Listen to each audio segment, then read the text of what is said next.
Provision है जो 69 section 69 में जोड़ा गया है, इसको हम डिटेल में देखेंगे कि ये rape of woman under false pretext of marriage क्या है। इसके बाद separate provision for chain mobile snatching and similar miscreant activities. अब ये जो नए टाइप की ऑफेंस है चेन मोबाइल स्नैचिंग, इसके लिए पहले लूट या एक्सटॉर्शन या इस टाइप की धाराओं में लिया जाता था ऑफेंस अगेंस्ट प्रॉपर्टी चैप्टर में। अब ये अलग से ऑफेंस डिफाइन किया गया है।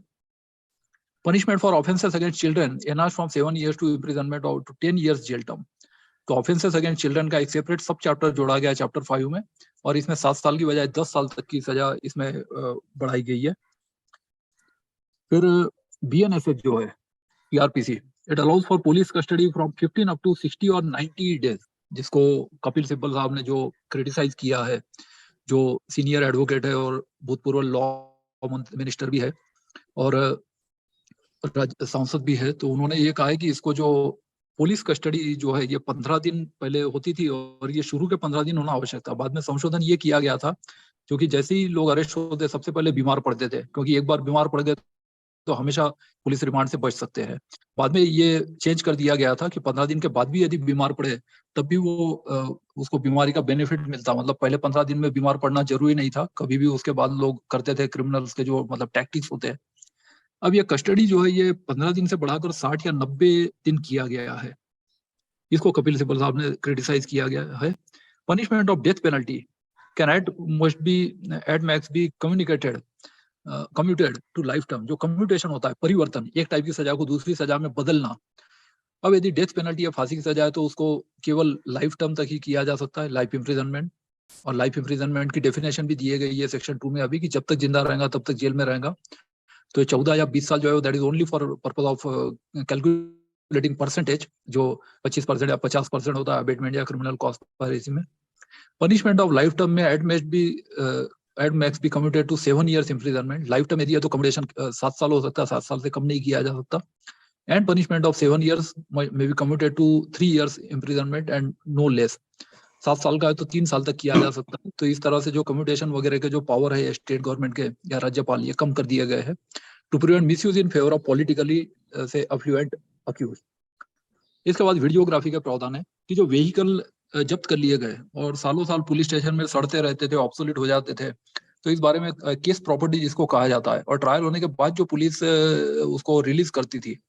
अब इसमें यह किया गया है कि जो व्हीकल है जो सीज के पुलिस थाने में रखे जाते थे, तो उसका वीडियोग्राफी मैंडेटरी हो जाएगा। Vehicle seize for involvement in any offence mandatory, where after a certified copy will be submitted to the court to enable disposal of seized vehicle during pendency of trial. तो certified copy court को दी जाएंगी और court जो है उसका disposal कर सकता है। तो इस तरह से जो जेल में सालों साल पुलिस थाने में जो सालों साल व्हीकल सड़ते रहते थे, तो इस पर रोक लगाने के लिए ये एक प्रोविजन है जो प्रोसीजर में लाया गया है। इसके बाद जो चेंज किए गए हैं sex on false promise of marriage, ये एक नया सेक्शन जोड़ा गया है 69 नए में चैप्टर 5 में, which pertains to sexual intercourse under the false pretext of marriage or deceitful means। इसकी डेफिनेशन ये किया है, whoever by deceitful means or making a promise to marry a woman without any intention of fulfilling the same and has sexual intercourse with her, such sexual intercourse not amounting to the offense of rape shall be punished with imprisonment for a term which may extend to 10 years and shall also be liable to fine। Fine का amount नहीं दिया गया, लेकिन ये एक नया offence है, section 69 ये जोड़ा गया है। While IPC has no specific or explicit cause dealing with sexual intercourse based on a false promise of marriage, such instances are typically covered under section 90 of the IPC। पहले 90 में था where consent obtained through a misconception or fact is deemed invalid। तो पहले round about तरीके से था, अब straight away section 69 डाल दिया गया है। In this cases the accused can be charged under section 375 which addresses the offense of rape। अब ये जो था ये सब चैप्टर 5 में डाल दिया गया है। Offences against women and children नाम से एक नया चैप्टर इसमें जोड़ा गया है जो हम आगे देखेंगे स्ट्रक्चर में। The notable aspect of section 69 under new bill is explanation that defines deceitful means। अब जो पहले जो डेफिनेशन चैप्टर 2 में थी, तो अब ये सब सेक्शन 2 में डाल दी गई है, तो इसे काफी सेक्शंस इसमें कम हो गए हैं, लेकिन कंटेंट लगभग उतना ही है। As including false promises of employment or promotion, inducement or marrying after concealing one's true identity, ये deceitful means में जोड़ा गया है। It is pertinent to note that existing legal framework under IPC does not explicitly include false promises of employment or promotion, inducement मतलब लालच, और marrying after concealing one's true identity under the definition of deceitful means कि अपनी identity छुपाकर marriage करना। अब ये 69 में अपराध हो गया है। फिर हम आते हैं एडल्टरी पर। सेक्शन 497 ऑलरेडी सुप्रीम कोर्ट ने 2018 में अनकॉन्स्टिट्यूशनल डिक्लेयर किया था, और इसमें ये था कि वो जेंडर इक्वालिटी नहीं है, तो इसलिए इसको ये कर दिया गया था, 497 समाप्त कर दिया गया था। तो अब इसमें 497 को इसमें भी शामिल किया नहीं गया है, ये आईपीसी से ड्रॉप कर दिया गया है। लेकिन एक प्रोविजन है कि एंटाइसिंग और टेकिंग अवे मैरिड वुमन, ये एक ऑफेंस है। हाँ, सेक्सुअल इंटरकोर्स हो, चाहे मैरिज के पहले हो चाहे ड्यूरिंग मैरिज हो, it is a sufficient ground for divorce. तो सिविल रेमेडी है कि तलाक ले सकते, जेल नहीं भेज सकते। तो एडल्टरी जो है ये प्रोविजन पूरी तरह से ड्रॉप कर दिया गया है। Section 83 reads as whoever takes or entices away any woman who is and whom he knows or has reason to believe to be the wife of any other man with intent that he may have illicit intercourse with any person or conceals or detains with that intent any such woman shall be punished with imprisonment of either description for a term which may extend to 2 years or with fine or with both। तो ये adultery वाला provision है, ये drop कर दिया गया है, लेकिन सेक्शन 83 नया सेक्शन 83 रखा गया है। अब हम आते हैं 377, जिसमें 5 कंपोनेंट थे। 377 में एक था होमोसेक्सुअलिटी विथ कंसेंट। तो अब जो विथ कंसेंट हो, जिसमें 10 साल की सजा थी, वो सुप्रीम कोर्ट ने ऑलरेडी अनकॉन्स्टिट्यूशनल डिक्लेयर कर दिया था 2018 में। तो ये प्रोविजन पूरी तरह से ड्रॉप कर दिया गया। इसमें 4 चीजें ऑफेंस थी। सो अब इसमें यह कि जो consensual acts against men which amounted to unnatural sex are still criminalized under IPC. The bill does not have a mirroring provision. अब जो 4 चीजें थी कि होमोसेक्सुअलिटी विदाउट कंसेंट, तो विदाउट कंसेंट है, ये भी अब क्रिमिनल ऑफेंस नहीं है, जिसमें पहले 10 साल की सजा थी। तो homosexuality without consent and bestiality, मतलब sex with animals, are not punishable under the new law. पहले सेक्स विद एनिमल्स पनिशेबल था, अब एनिमल्स के साथ सेक्स करना इसमें जो BNS में पनिशेबल नहीं है। तो ये 2 इंपॉर्टेंट चेंज है कि विदाउट कंसेंट भी होमोसेक्सुअलिटी करते हैं तब भी सजा नहीं है, जो पहले 10 साल की हुआ करती थी। तो होमोसेक्सुअलिटी अब पूरी तरह से अलाउड है या क्रिमिनल ऑफेंस नहीं है, चाहे वो विद कंसेंट हो चाहे विदाउट कंसेंट हो। और बेस्टियलिटी, दूसरी 2 चीजें इसमें और थी। एक है सेक्स विद ऑब्जेक्ट्स, जैसे निर्भया गैंग रेप केस में था कि आयरन रॉड उसकी बॉडी में डाल दिया गया था। सेक्स विद ऑब्जेक्ट्स जो रेप की डेफिनेशन है अभी चैप्टर 5 में BNS में सेक्शन 63B में जोड़ा गया है। सेक्स विद माइनर गर्ल्स जो है, जो 376 DA-DB था, इसको अभी सेक्शन 65 में जोड़ा गया है, जिसमें लाइफ और डेथ तक की पनिशमेंट है, ये चैप्टर 5 में है। अब जो sexual exploitation of male children की बात आती है, क्योंकि केवल सेक्स विद माइनर गर्ल्स है वो पनिशेबल किया गया है, तो सेक्स विद मेल या जो मेल सेक्सुअल एब्यूज है, इसके लिए क्या प्रोविजन है? क्योंकि 377 को पूरी तरह से यह हटा दिया गया है। तो sexual exploitation of male and female children is covered under section 93। अब 93 में जोड़ा गया है, चाहे वो चिल्ड्रन मेल हो चाहे फीमेल हो, ऑफेंस अगेंस्ट चिल्ड्रन में। इलिसिट इंटरकोर्स अंडर सेक्शन 94, तो 94 में जोड़ा गया है BNS में। सेलिंग और बाइंग जो है ये 96 और 97 में है for the purpose of prostitution. तो ये नए सेक्शन है जो पहले भी IPC में थे। तो इस तरह से मेल सेक्सुअल एब्यूज को भी प्रिवेंट किया गया है। लेकिन जो 2 चीजें ओमिटेड इसमें दिख रही है वो यह है कि होमोसेक्सुअलिटी विदाउट कंसेंट, जिसमें 10 साल की सजा थी, और बेस्टियलिटी, तो ये दोनों चीजें अब इसमें एब्सेंट है, नए बिल में नहीं है। फिर हम आते हैं सेक्सुअल हरासमेंट, जो पॉश बिल में था, पॉश एक्ट 2013, ये पूरा इसमें डाल दिया गया है। पॉश एक्ट अभी भी है, लेकिन इसमें डेफिनेशन प्लस पनिशमेंट दोनों सेक्शन 74 में डाला गया है। जो पॉश एक्ट था वो केवल sexual harassment at work place के लिए था। अब चाहे वर्क प्लेस पर हो चाहे किसी भी जगह पर हो, तो अब ये सेक्सुअल हरासमेंट जो है 74 में ऑफेंस बना दिया गया है। पहले जो 509 था, महिलाओं को अश्लील इशारे करना, सो वर्ड जेस्चर और act intended to insult modesty of woman, तो ये IPC 509 से इसको वुमन वाले चैप्टर में BNS सेक्शन 78 में डाला गया है। फिर है मैरिटल रेप। मैरिटल रेप के बारे में जो रिकमेंडेशन था कि जब शादी होती है तो उसी टाइम सेक्स के लिए परमिशन या कंसेंट दे दी जाती है, और इसलिए बार बार कंसेंट जरूरी नहीं है, और मैरिटल रेप चाहे कंसेंट हो या ना हो, ये ऑफेंस ना हो। तो इस बारे में 4 अलग अलग पिटीशन कोर्ट में अभी चल रही है, लेकिन अभी जो BNS बिल है इसमें भी मैरिटल रेप को ऑफेंस नहीं माना गया है, क्योंकि कंसेंट हो या ना हो, जो गवर्नमेंट का उस टाइम ये कहना था कि इसमें कंसेंट विड्रॉ करने का ऑप्शन है, तलाक का ऑप्शन है, सो सिविल रेमेडी है, तो इसको क्रिमिनल ऑफेंस ना बनाया जाए, क्योंकि that would damage the institution of marriage. इससे जो फैमिली इंस्टीट्यूशन है वही समाप्त हो जाएंगी यदि मैरिटल रेप को ऑफेंस बना दिया जाए। तो तो इसलिए क्योंकि जनरली जो हस्बैंड वाइफ है तो एक दूसरे की हेल्थ, मूड या जो ये मेंस्ट्रुएशन पीरियड, इसको ध्यान में रखते हुए सेक्स करते हैं, तो और सिविल रेमेडी ऑलरेडी उसके लिए तलाक की अवेलेबल है, तो मैरिटल रेप को क्रिमिनल ऑफेंस ना बनाया जाए, क्योंकि तलाक लेना अलग रेमेडी है, जेल भेजना दूसरी रेमेडी है, और हस्बैंड वाइफ जनरली एक दूसरे को जेल भेजना नहीं चाहते, तो इसलिए ये मैरिटल रेप को अभी भी ऑफेंस नहीं माना गया है। इसमें सेक्शन 63 में जो एक्सेप्शन 2 है वो रखा गया है अभी, जो पहले भी था 375 में, कि सेक्सुअल इंटरकोर्स और sexual acts by man with his own wife, the wife not being under 18 years of age is not rape. तो ये अभी 63(2) में एज इट इज रखा गया है, जो 375 में था। और जो 4 केसेस इसमें चल रहे हैं, तो इसमें 4 बैच ऑफ पिटिशंस है। इसमें पहला वो है जो appeal against Delhi high court order है, जिसमें स्प्लिट वर्डिक्ट था 2 जज का अलग अलग, कि एक ने बोला था इसको ऑफेंस माना जाए, एक ने कहा था ऑफेंस ना माना जाए। Second are PIL filed against the marital rape exception, तो कुछ दूसरी पीआईएल है। और third is the plea challenging the Karnataka high court judgement which sustained the charges framed against a husband under section 376 IPC for forcible sex with wife। तो ये अभी तीसरा bunch है। और चौथा जो बंच है वो फोर्थ आर इंटरवेनिंग एप्लीकेशन, जिसमें कुछ लोगों ने इम्प्लीमेंट या इंटरवेनिंग एप्लीकेशन की है क्रिमिनल केस में, तो ये अभी भी मैरिटल रेप को ऑफेंस नहीं माना गया है। अब जो इसका स्ट्रक्चर है, तो चूंकि बाकी वक्ताओं को भी टाइम देना होगा, तो मैं अभी इसमें केवल स्ट्रक्चर ब्रीफली जो चैप्टर वाइज है वो बता देता हूँ। चैप्टर 1 है, ये पहले आईपीसी में चैप्टर 1 था। चैप्टर 2 है पनिशमेंट है, ये पहले चैप्टर 3 था। चैप्टर 2 जैसे मैंने बोला कि अब सेक्शन 2 में आ गया है डेफिनेशन में, तो चैप्टर 2 पुराना जो था वो पूरा की पूरा ओमिट कर दिया गया एक तरह से, या उसको सब्स्टिट्यूट कर दिया गया कि उसको सेक्शन 2 में डाल दिया गया है। चैप्टर 3 जो है ये पहले चैप्टर 4 था आईपीसी में, तो ये जनरल एक्सेप्शन है जिसमें राइट ऑफ प्राइवेट डिफेंस भी आता है, तो वो इसमें जोड़ा गया है। पहले जो 96 to 106 में आता था, तो ये चैप्टर 4 जो था वो चैप्टर 3 में आ गया है।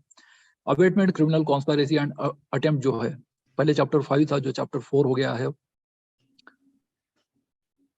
इसके बाद जो चैप्टर 5A था क्रिमिनल कॉन्स्पायरेसी 120A और 120B, इसको अभी 61 में डाल दिया गया है। अटेम्प्ट जो था ये पहले चैप्टर 23 था, सबसे आखिरी चैप्टर जो था 511 आईपीसी, अब इसको 62 में डाल दिया गया है। Offences against women and children, ये एक नया चैप्टर डाला है, बट ये पहले भी प्रोविजन थे। ये पहले ऑफेंस अगेंस्ट ह्यूमन बॉडी में आते थे, से मर्डर से लेकर रेप या अननेचुरल ऑफेंस जो चैप्टर था, तो ये चैप्टर 16 में था, ये अब चैप्टर 4 में आ गया है। ये चूंकि नया है। इसके बाद फिर criminal force and assault against woman, ये चैप्टर 16 में था पहले, जो 354A, 354B, 354C, 354D वगैरह जो था, जो इसमें निर्भया गैंग रेप केस के बाद जोड़ा गया था क्रिमिनल लॉ अमेंडमेंट एक्ट 2013 से, ये सब चैप्टर 5 में अब आ गया है। Offences against relating to marriage, bigamy वगैरह ये जो था 494, 498A तक, तो ये क्रूएल्टी वगैरह ये सब अब चैप्टर 20 में था पहले, ये इसमें आ गया है चैप्टर 5 में। Of the causing of miscarriage etcetera, ये जो है 86 से 90 में, पहले जो चैप्टर 16 में था ऑफेंस अगेंस्ट ह्यूमन बॉडी में। ऑफेंसेस अगेंस्ट चिल्ड्रन जो है ये सेपरेट सब चैप्टर बनाया गया है इसमें 91 to 97 में, ये पहले चैप्टर 16 में ही था। चैप्टर 6 है offences against human body, offences against affecting life, तो ये जो पहले चैप्टर 16 था, ये अब चैप्टर 16 को चैप्टर 5 और 6 में ब्रेक किया गया है। तो कुछ चैप्टर 5 में महिला और बच्चों के खिलाफ अपराध है, चैप्टर 6 में ऑफेंसेस अगेंस्ट ह्यूमन बॉडी है। हर्ट जो है ये अलग अलग टाइप का, ये चैप्टर 16 में था पहले, ये 17 में, ये अभी इसमें जोड़ा गया है, 16 था sorry. Criminal force and assault, ये भी इसमें है। Kidnapping, abduction, slavery and forced labour, ये भी इसमें है, जो पहले चैप्टर 16 में था। ऑफेंसेस अगेंस्ट द स्टेट, ये पहले चैप्टर 6 में था, इसको अब चैप्टर 7 में कर दिया गया है। 124A ड्रॉप किया गया जैसा हमने देखा, लेकिन 150 है जो जोड़ा गया है इसमें, तो राजद्रोह की जगह देशद्रोह कर दिया गया अपराध। Offences relating to army, navy and air force, पहले जो चैप्टर 7 था इसको चैप्टर 8 कर दिया गया है। Offences relating to elections, chapter 9 है जो संशोधन से डाला गया था, अब इसको चैप्टर 9 सेपरेट किया गया है। Offences relating to coin, currency notes, bank notes and government stamps है, जो पहले चैप्टर 12 था, इसको चैप्टर 10 बना दिया गया है। Offences against the public tranquillity, जो चैप्टर 8 था, अब इसको चैप्टर 11 कर दिया गया है, अनलॉफुल असेंबली और रायोटिंग वगैरह, एफरे। ऑफेंसेस रिलेटिंग बाय और रिलेटिंग टू पब्लिक सर्वेंट्स, जो पहले इसमें था चैप्टर 9 में, तो अब ये चैप्टर 9 से चैप्टर 12 में आ गया है बीएनएस में। Contempt of lawful authority of public servants, जो पहले चैप्टर 10 में हुआ करता था, तो ये चैप्टर 13 में आ गया है। इसके बाद false evidence and offences against public justice जो चैप्टर 11 था, तो ये जो है ये अब चैप्टर 14 में आ गया है। इसमें ये सब अलग अलग सेक्शंस है। फिर offences affecting public health, safety, convenience, decency and morals जो है, तो ये पहले चैप्टर 14 में था, ये चैप्टर 14 से अब चैप्टर 15 में आ गया है। फिर हम देखते हैं ऑफेंसेस रिलेटिंग टू रिलीजन, जो पहले चैप्टर 15 था, अब इसको चैप्टर 16 में कर दिया गया है। ऑफेंसेस अगेंस्ट प्रॉपर्टी, जिसमें थेफ्ट, रॉबरी, डेकॉइटी, लूट, ये जो चीजें था, एक्सटॉर्शन वगैरह, तो ये सब चैप्टर 17 में आता था, ऑफेंस अगेंस्ट प्रॉपर्टी। ये अभी ये इसमें चैप्टर 17 में है, न्यू चैप्टर 17 में है, पहले भी चैप्टर 17 ही था ये। तो इसमें एक्सटॉर्शन है, रॉबरी एंड डेकॉइटी है, criminal misappropriation of property, criminal breach of trust, receiving of stolen property, cheating जो पहले 415 से 420 में था, अब ये 316 से 321 में आ गया है। मिसचिफ 425 ऑनवर्ड से 462 तक जो था, तो अब ये इसमें आ गया है ऑफेंसेस अगेंस्ट प्रॉपर्टी में 322 से 326, और क्रिमिनल ट्रेसपास 327 से 332 तक है। फिर offences relating to documents and to property marks, जो पहले चैप्टर 18 था, तो ये चैप्टर 18 को अब नए में भी चैप्टर 18 में ही है ये। प्रॉपर्टी मार्क्स पहले डॉक्यूमेंट से रिलेटेड ऑफेंसेस है, फिर प्रॉपर्टी मार्क्स है 468, 471 वगैरह।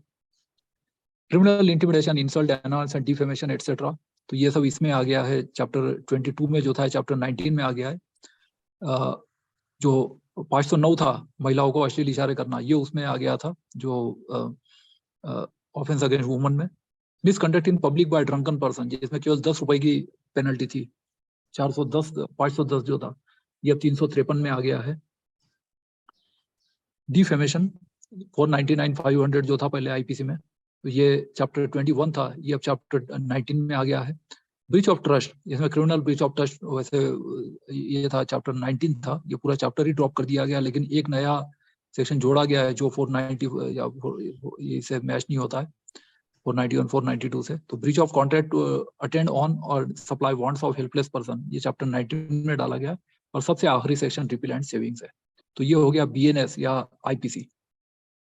अब हम देखते हैं भारतीय नागरिक सुरक्षा संहिता, इसका जो स्ट्रक्चर है ये इस तरह से बदला गया है कि पहले 9 प्रोविजंस इसमें रिपील कर दिए गए हैं, 160 प्रावधान है जो बदले जाएंगे, 9 नए सेक्शन जोड़े गए हैं। पहले 38 चैप्टर में, अब इसमें नए में 38 चैप्टर है और 533 ये सेक्शन है।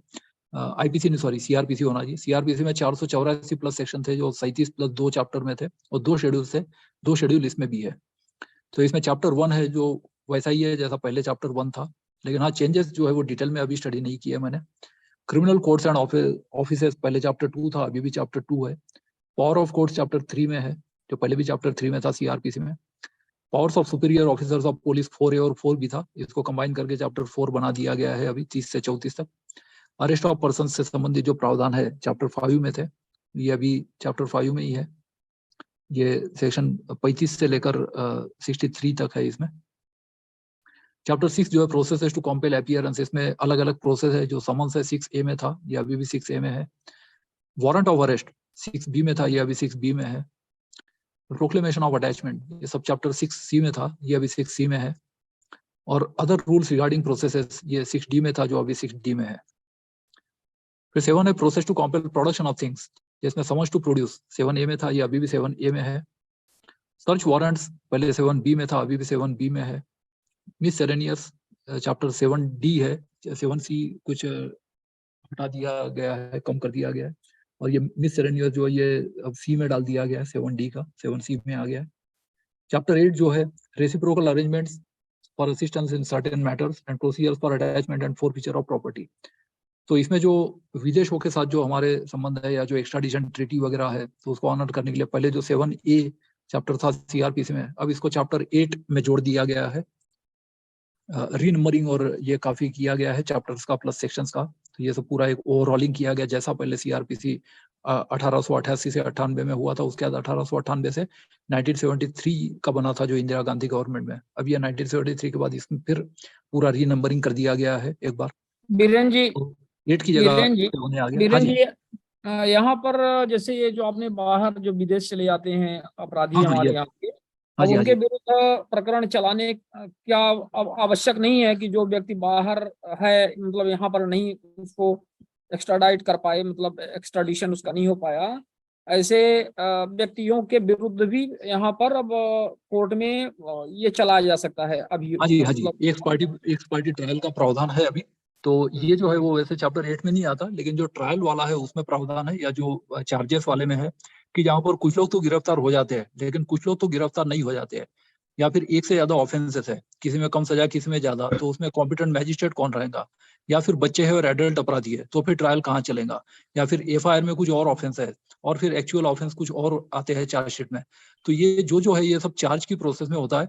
तो ये जो चार्ज है ट्रायल शुरू होने से पहले, तो उस चैप्टर में ये प्रावधान है वो जोड़े गए हैं। तो रादर देन दिस चैप्टर 8 वो इसमें नहीं है, लेकिन इस पार्टी ट्रायल का इसके बाद वाले में आएगा। तो ये चैप्टर 7 ये है। वैसे डिटेल प्रावधान मैंने भी नहीं पढ़े क्योंकि अभी 2 दिन ही हुए हैं, लेकिन इसमें हम आगे बढ़ते हैं तो उसमें वो क्लियर हो जाएगा। तो ये तो रेसिप्रोकल अरेंजमेंट से केवल, और उसके बाद फिर ये मतलब इसमें इंटरपोल के साथ जो ये किए जाते हैं करस्पॉन्डेंस वगैरह थ्रू सीबीआई, तो ये है जो विदेश भाग जाते हैं तो उनका जो भी प्रोसीजर है वो पूरा चैप्टर 8 में है, जो पहले से 1A में होता था।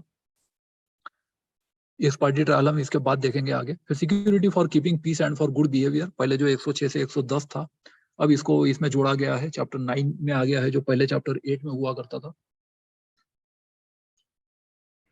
फिर हम इसमें आगे देखते हैं ये order for maintenance of vice children and parents, जो 125 से 128 तक था मेंटेनेंस वाला, ये अभी चैप्टर 9 से चैप्टर 10 में आ गया है। 144 से 147 सेक्शन है नए number. Maintenance of public order and tranquillity, इसमें अनलॉफुल असेंबली, तो इसमें 148 से 150 तक ये है। और ये जो भी आईएएस आईपीएस और जो मिलिट्री पर्सन्स है, इनको सैंक्शन फॉर प्रोसिक्यूशन में काफी प्रोटेक्शन इसमें दिया गया है 151 में।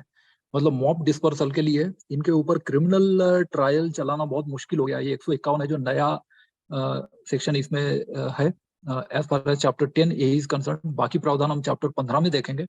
तो ये एक चेंज इसमें हुआ है अनलॉफुल असेंबली के मामले में। फिर जो बी है पब्लिक न्यूसेंस, ये 152 से 162 में आया है, जो पहले चैप्टर 10 बी में हुआ करता था, ये 11 बी में आ गया है। मैटर फिर अर्जेंट केसेस ऑफ न्यूसेंस और एप्रहेंडेड डेंजर, जैसे किसी को सील वगैरह कर देते हैं, जैसे बाबरी मस्जिद एरिया को सील कर दिया गया था कई साल तक। तो ये जो कर्फ्यू जो होता था, अभी 163 में आ गया है, जो 10 सी में था ये 11 सी में आ गया है। और disputes as to immovable property, ये 10 डी में था, ये 11 डी में है अभी।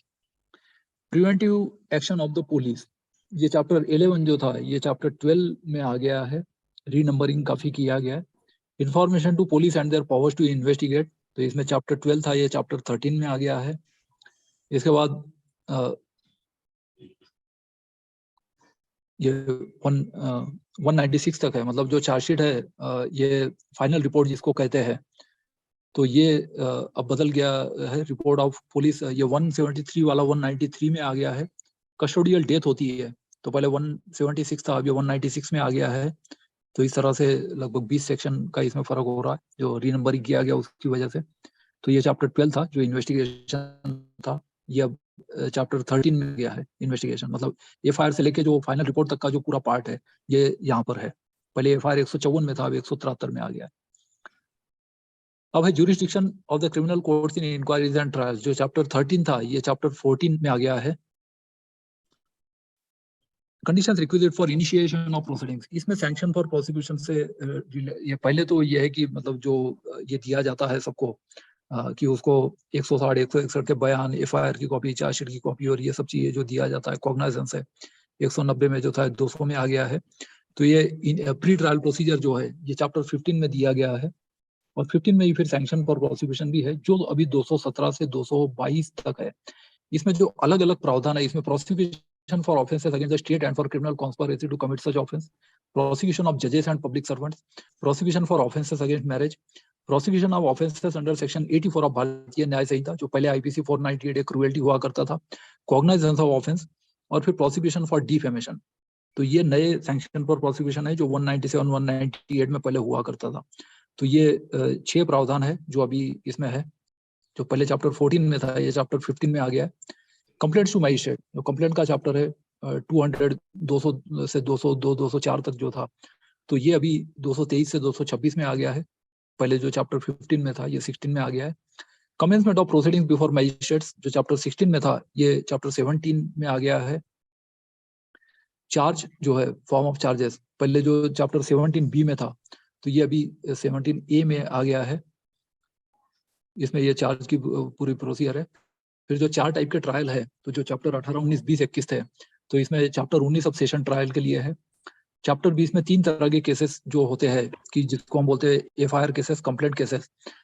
तो इसमें cases instituted on public report, मतलब जो FIR केसेस हम बोलते हैं 19A, तो ये अभी 20A में आ गया है। फिर cases instituted otherwise then on police report, जिसको हम कंप्लेंट केसेस बोलते हैं, तो ये जो 19B था ये अभी 20B में आ गया है। और जो कंक्लूजन ऑफ ट्रायल है ये 19C में जो था ये 20C में आ गया है। और इसके बाद फिर आता है समन्स केसेस, 2 साल से कम की सजा पहले जिसमें होती थी, लेकिन अब समरी तक का ही 3 कर दिया गया है। तो अंदर कंटेंट्स में काफी चेंजेस है। तो ये क्योंकि अब 40% जो बर्डन है सेशंस केसेस का वो कम करने का इसमें कहा गया है, तो सिंप्लीफिकेशन जो है वो ज्यादातर 18, 19, 20, 21 में हुआ है, या सॉरी 19, 20, 21, 22 जो नए सेक्शंस है इसमें हुआ है। तो पहले सेक्शन चैप्टर 20 था, ये चैप्टर 21 हो गया समन्स केसेस। समरी ट्रायल, संक्षिप्त विचारण, तो ये अभी चैप्टर 22 में है, जो पहले चैप्टर 21 में हुआ करता था। प्ली बार्गेनिंग जो एक संशोधन से जोड़ा गया था 2005 में 21A, तो ये अभी रीनंबरिंग करके अभी चैप्टर 23 बन गया है। ये वेस्टर्न कंट्रीज में काफी पॉपुलर सिस्टम है कि जहाँ पर मल्टीपल चार्जेस लगाए जाते हैं, और फिर जैसे होता है कि किसी को 300-400 साल की कैद होती है, जो मतलब इलॉजिकल है क्योंकि 100 साल से ज्यादा की उम्र ही नहीं रहती है। और फिर किसी को जैसे एक केस में सजा हो गई तो क्या पूरा ट्रायल होने तक उसको एग्जीक्यूशन को लटकाए रखना बाकी है, जैसे निठारी कांड में हुआ था। तो ये एक नया कंसेप्ट है जो इंट्रोड्यूस किया गया है, बट इंडिया में इतना ज्यादा पॉपुलर नहीं हुआ है। बट ये जो कोर्ट का बोझ कम करने के लिए प्ली बार्गेनिंग नया चैप्टर है, तो इसको रिटेन किया गया है। अटेंडेंस ऑफ पर्सन्स कन्फाइंड और डिटेन्ड इन प्रिजन्स, तो ये चैप्टर 22 था, ये चैप्टर 24 किया गया है। अब इसमें जो पहले जो 2 प्रोविजन किए गए थे वो ये था कि आधे से ज्यादा सजा काट ली गई है जिसके लिए उसको बुक किया गया है, तो फिर उसको कंपलसरी जमानत पे छोड़ना पड़ता है। और पूरी सजा काट ली गई है ऑलरेडी जिसके लिए उसको बुक किया गया है, तो फिर उसको फोर्स विद रिलीज कर दिया जाएगा। तो ये 2 प्रावधान तो पहले भी थे, ये अभी भी रिटर्न कर किए गए हैं। तो ये है कि आधे से ज्यादा सजा है तो उसके बाद फिर कंपलसरी बेल का उसका एक वो राइट बन जाता है। और यदि पूरे सजा काट चुका है तो फिर वो ट्रायल चाहे हो ना हो, अंडर ट्रायल हो, लेकिन उसको छोड़ दिया जाएगा क्योंकि वो सजा ऑलरेडी काट चुका है। तो ये अटेंडेंस जो ऑफ पर्सन्स कन्फाइंड और डिटेन्ड इन प्रिजन, ये अटेंडेंस के मामले में है केवल 22, ये 24 में आ गया है। Evidence in inquiries and trials, तो mode of taking and recording evidence ये वीडियो कॉन्फ्रेंसिंग के माध्यम से भी अब कर दिया गया है। तो ये 23A को 25A में जो कर दिया गया है। 23B जो था commission for examination of witnesses, commission court के ऑर्डर को कहते हैं। तो ये जो कमीशन है ये 23B की जगह 25B में आ गया है। Evidence in inquiries and orders, ये जो पहले 23B में था ये अभी 25 में है। General provisions as to inquiries and trials, so investigation police करती है चैप्टर 13 में जो हमने देखा नए BNSS में, और इंक्वायरी एंड ट्रायल कोर्ट करता है। तो इंक्वायरी एंड ट्रायल की प्रोसीजर जो है जो पहले चैप्टर 24 में थी अब चैप्टर 26 में आ गई है, रीनंबरिंग की वजह से कुछ चेंजेस हुए। इसके बाद provisions as to accused persons with mental illness, पहले जो अनसाउंड माइंड था, ये अनसाउंड माइंड शब्द, या पहले जैसे पागल एक्ट भी होता था 1911 में, वो पागल शब्द प्रोहिबिटेड है, तो अब ये जो वर्ड अनसाउंड माइंड कर दिया गया, उसके बाद फिर मेंटल वेलफेयर एक्ट भी आ गया 2017 का। तो अब इसमें अनसाउंड माइंड की जगह मेंटल इलनेस वर्ड जोड़ दिया गया, चैप्टर का नाम बदल दिया गया है, और 25 की जगह 27 में आ गया है। फिर provisions as to offences affecting the administration of justice, तो ये जो ऑफेंसेस अगेंस्ट पब्लिक जस्टिस वाला जो है ये इसमें कुछ इनको भी प्रावधान है, जैसे ट्रायल कोर्ट को भी कंटेम्प्ट के मामले में। तो ये या जो कोर्ट की कार्यवाही में बाधा ना पड़े इसलिए कुछ लिमिटेड प्रोविजंस है, मोबाइल फोन प्रतिबंधित करना वगैरह। लेकिन अब ये तो इसमें कुछ नए प्रावधान है क्योंकि अब तो सुप्रीम कोर्ट है, इसमें भी एडवोकेट्स को मोबाइल फोन अलाउ करने की बात चल रही है, तो कुछ नए प्रावधान किए गए हैं। तो ये 26 जो था चैप्टर ये अभी 28 में आ गया है। इसके बाद 27 ये चैप्टर 29 है, submission of death sentences for confirmation. तो जब फांसी की सजा होती है तो कंपलसरीली उसको हाई कोर्ट के 2 जज के सामने भेजते हैं, मतलब पहले सेशन जज एडिशनल सेशन, असिस्टेंट सेशन जज, एडिशनल सेशन जज और सेशन जज को ही सिर्फ फांसी की सजा देने का अधिकार होता है, जो एचजेएस क्वालिफाइड होते हैं, हायर जुडिशियल सर्विसेज। अब कंपल्सरी 2 जज, मतलब कम से कम 3 जजों के बाद ही फांसी होती है। तो अभी भी ये प्रावधान रखा गया है, submission of death sentences for confirmation. तो हाई कोर्ट जज के पास पूरी फाइल जाती है सेशन जज से। तो ये चैप्टर 28 जो था, ये अभी चैप्टर 29 हो गया है। अपील्स, अपील से संबंधित पहले 29 था, ये अभी 30 में आ गया है। रेफरेंस एंड रिवीजन पहले चैप्टर 30 था, ये चैप्टर 31 बन गया है। ट्रांसफर ऑफ क्रिमिनल केसेस, जो हाई कोर्ट सुप्रीम कोर्ट के जो ट्रांसफर के पावर्स है, तो चैप्टर 31 से चैप्टर 32 हो गया है। Execution, suspension, remission and commutation of sentences, जिसमें मैंने बताया कि काफी चेंजेस हुए हैं। तो ये एग्जीक्यूशन मतलब फांसी पे लटकाना या उसको इम्प्रिजनमेंट का, तो एग्जीक्यूट करना, कि जैसे वो फिर जेलर होता है, वो जज को बोलता है कि हाँ इतने दिन तक इसको रखा गया, इतने दिन के बाद छोड़ दिया गया, या इतने दिन बाद ये मर गया वगैरह जो भी है, तो वारंट रिटर्न किया जाता है, that is called execution. Suspension में उसको सस्पेंड किया जाता है सेंटेंस को, कि उसको प्रोबेशन ऑफ ऑफेंडर्स एक्ट में भी हो सकता है, पहले सीआरपीसी 360 में भी था, यूपी फर्स्ट ऑफेंडर्स एक्ट 1938 है, इस तरह से इसको सस्पेंड करते थे। तो ये जो प्रोबेशन ऑफिसर के अंडर में भी रहता है। सस्पेंशन के प्रावधान इसमें है। रिमिशन है जिसमें माफ करना, और कम्यूटेशन मतलब परिवर्तन करना, कि इम्प्रिजनमेंट फॉर लाइफ को इम्प्रिजनमेंट करना, रिगरस इम्प्रिजनमेंट को सिंपल इम्प्रिजनमेंट करना, इम्प्रिजनमेंट को से फाइन या फॉरफीचर ऑफ प्रॉपर्टी करना, या फाइन वगैरह को से कम्युनिटी सर्विस वगैरह भी कर सकते हैं। तो जो भी है ये कम्यूटेशन वाले ये प्रावधान, ये सब इसमें दिए गए हैं। इसमें डेथ सेंटेंसेस है, इम्प्रिजनमेंट है। सॉलिटरी कन्फाइनमेंट आईपीसी में कहीं मेंशन नहीं था। ये केवल जेलर को पावर होता है कि कोई कैदी यदि बहुत ज्यादा एग्रेसिव हो रहा है, या अपने साथी कैदियों पर यदि वो हमला करता है, तो फिर उसको सॉलिटरी कन्फाइनमेंट में रखा जाता है, जैसे तेरे नाम बिल में दिखाया गया था सलमान खान को।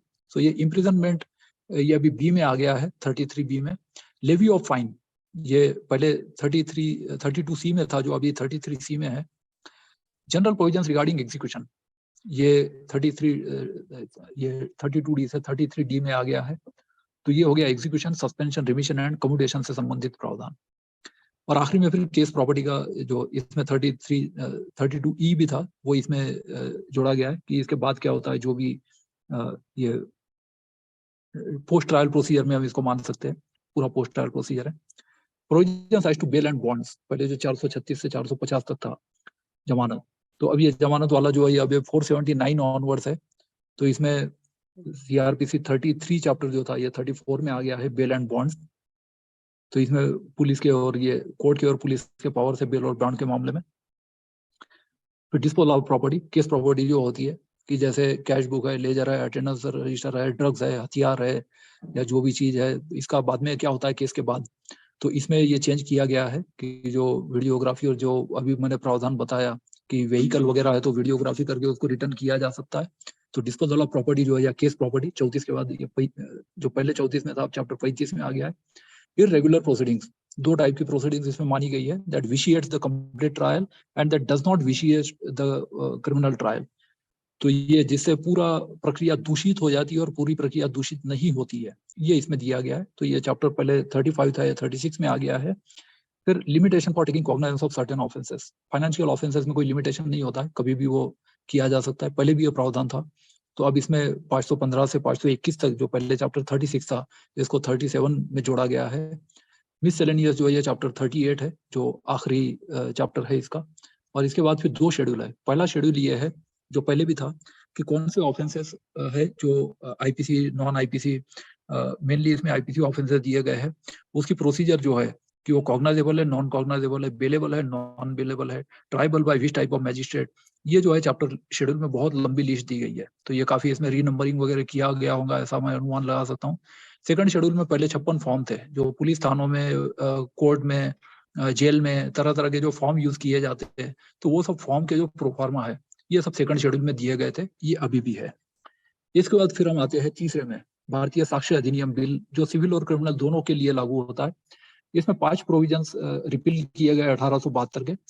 23 प्रोविजन है जो चेंज किए गए हैं, एक नया प्रोविजन जोड़ा गया है। पहले 167 प्लस सेक्शन थे इसमें, और 11 चैप्टर थे 3 पार्ट में, अभी भी 11 चैप्टर है 3 पार्ट में। इसमें बहुत ज्यादा स्ट्रक्चरल चेंजेस नहीं किए गए हैं, तो लगभग नंबरिंग वगैरह वैसा ही है जैसा पहले था।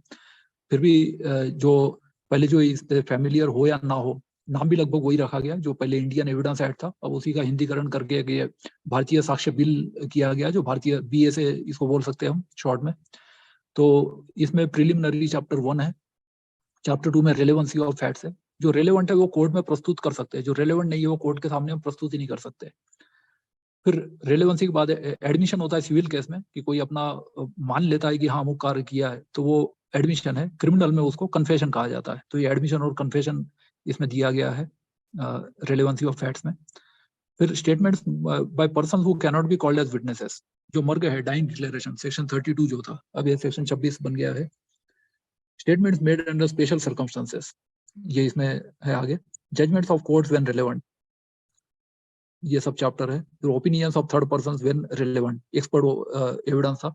अब इसमें फॉरेंसिक एक्सपर्ट वगैरह जो है ये 45 को 39 में आ जाएगा, ये ओपिनियंस ऑफ एक्सपर्ट, जिसमें फॉरेंसिक साइंस को भी काफी बढ़ावा दिया गया है। कैरेक्टर व्हेन रिलेवेंट, क्या प्रश्न पूछे जा सकते हैं, क्या प्रश्न नहीं पूछे जा सकते। कुछ चेंजेस भी इसमें हुए थे बाद में रिलेटेड टू वुमन, तो कैरेक्टर कब रिलेवेंट है ये इसमें आया है।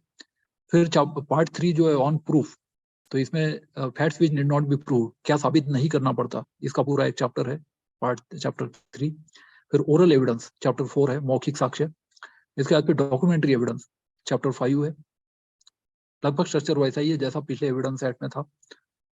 फिर चैप्टर पब्लिक डॉक्यूमेंट्स इसमें दिए गए हैं, पहले जो 74 to 76 था, तो ये अब इसमें public and private documents, certified copies, proof of documents by production of certified copies, proof of other official documents, जो काफी IIT के कार्यकर्ता भी इस्तेमाल करते रहते हैं। तो ये पब्लिक डॉक्यूमेंट्स वाला 74 से 77 है। प्रिजम्पशंस एज टू डॉक्यूमेंट्स, कि क्या क्या प्रिजम्पशन रहेगा, but that is rebuttable, that means by bringing evidence it can be proved और डिस्प्रूव्ड। तो ये प्रिजम्पशन क्या क्या होता है डॉक्यूमेंट्स के बारे में, मतलब कौन सी चीजें है जो साबित नहीं करनी पड़ती है, वो हमने देखा। तो उसी में ये प्रिजम्पशन भी एक तरह का आता है कि ये बहुत जरूरी है। इससे जो अननेसेसरी RTI लगाते रहते हैं उनको काफी यूजफुल रहेगा, कि कौन से डॉक्यूमेंट है जो साबित करने की आवश्यकता नहीं है, कोर्ट उसको मान देता है, तो हर बार ओवर डिफेंसिव चलने की जरूरत नहीं रहती। और ये प्रिजम्पशन है जो यहाँ पे 78 से 93 में जोड़े गए हैं। Exclusion of oral evidence bye documentary evidence, कि जहाँ पर डॉक्यूमेंट प्रस्तुत कर दिए गए तो उस व्यक्ति को बुलाने की कोर्ट में आवश्यकता नहीं है, ये चैप्टर 6 है। Production and effect of evidence chapter 7 of the burden of proof, तो इसमें burden of proof, owners of proof, ये ट्रांसफर जब कब नहीं होता है, कब होता है, ये सब इसमें दिया गया है, ये चैप्टर 7 में। इसके बाद चैप्टर 8 है एस्टॉपेल, कि एक बार जो उसने बात कह दी और उसके आधार पर दूसरे ने अपनी ऐसे कंडक्ट कैरी किया है, तो फिर अपनी बात से वो मुकर नहीं सकता। ये एस्टॉपेल या डॉक्ट्रिन ऑफ एस्टॉपेल कहा जाता है, स्टॉप वर्ड इसी पर से बना है। तो जो एस्टॉपेल है ये इसमें कहा गया है चैप्टर 8 में। विटनेसेस चैप्टर 9 में है, PW DW जिसको बोलते हैं, प्रोसिक्यूशन विटनेस, डिफेंस विटनेसेस, या सिविल केस में भी डिफेंस हो सकते हैं, विटनेस हो सकते हैं। तो चैप्टर 9 है। इसके बाद फिर एग्जामिनेशन है, जिसमें 3 अलग अलग तरह की एग्जामिनेशन कहा गया है। Examination in chief, cross examination, re examination, leading questions क्या होते हैं, क्या पूछा जा सकता है, क्या नहीं पूछा जा सकता, जो आपने सुना होगा कि objection withdrawed, objection sustained, objection overruled, ये सब चीजें क्या होता है, ये सब विटनेस की एग्जामिनेशन में आता है। तो चैप्टर 10 है इससे संबंधित। इसके बाद चैप्टर 11 है, जो improper admission and rejection of evidence है, तो ये 2 आखिरी में दिया गया, और फिर पुराने एक्ट को इसमें रिपील किया जाएगा, और आखिरी में एक शेड्यूल दिया गया है। तो ये इंडियन एविडेंस एक्ट का स्ट्रक्चर हुआ। तो थैंक यू। शैलेश गांधी साहब जुड़ चुके हैं ऑलरेडी, काफी टाइम से सुन भी रहे हैं, तो अब सबके जो कमेंट्स और प्रश्नोत्तर और अन्य वक्ताओं के स्पीच का वक्त आ गया है, ऐसा मुझे लग रहा है। नमस्कार सर। नमस्कार।